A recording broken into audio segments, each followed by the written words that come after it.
Para bem trabalhar o solo, é preciso conhecê-lo. Mas não basta conhecer sua química, os seus minerais e os seus nutrientes. É preciso também conhecer a sua história, os homens que ali estiveram e as sementes que ali plantaram. A história que conhecemos começa há 300 anos atrás, quando a antiga estrada do Anhanguera pontuou o interior de Minas Gerais com pequenas vilas que surgiram na sua vizinhança. Dentre elas, destacava-se Uberaba. Foi lá que no ano de 1820 chegou o padre Zeferino Batista Carmo. Na vila, que rapidamente se tornava um importante centro comercial, o religioso adquire uma chácara onde planta um extenso vinhedo.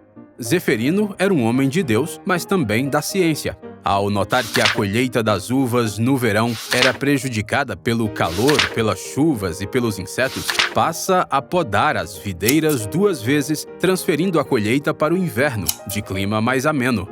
Para sua surpresa, a técnica também melhora a qualidade das uvas e do vinho. Nascia então o primeiro vinho de inverno da região. Os vinhos do padre Zeferino se tornaram famosos pela sua qualidade, e deles é dito que eram melhores até do que aqueles que vinham de Lisboa. Tendo em vista os registros da época, é provável que Zeferino tenha criado uma das primeiras vinícolas do Brasil.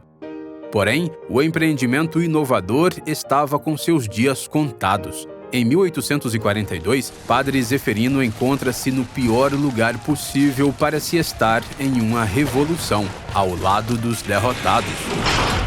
Zeferino é preso e sua chácara, com suas dadivosas videiras, é incendiada. No entanto, o legado de Zeferino persistiu e muitos outros agricultores da região mantiveram vivo o cultivo da uva, utilizando-se da técnica de dupla poda. O sucesso da atividade foi tamanho que, ao final da década de 1880, mais de 40 mil litros eram produzidos anualmente no Triângulo Mineiro. Porém, um segundo golpe atingiu os produtores da região.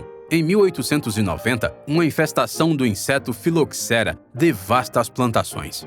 E assim, restou dormente por mais de 100 anos o potencial vitivinicultor da região, aguardando o dia em que alguém fizesse brotar outra vez a semente da inovação plantada por Zeferino.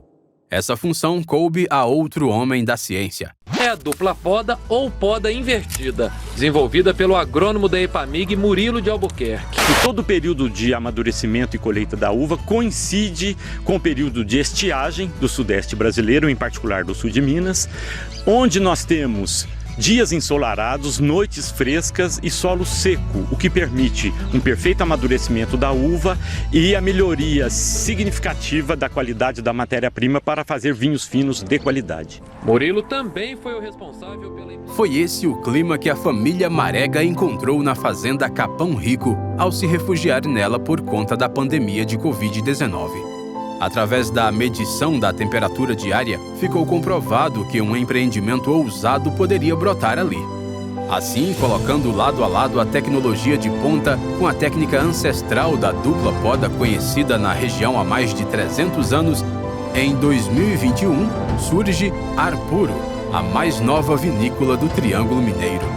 Cultivando 14 tipos de uvas especialmente adaptadas para o clima e solo da região, Arpuro produzirá neste ano seu primeiro vinho de inverno, o primeiro a brotar deste chão em mais de 3 séculos.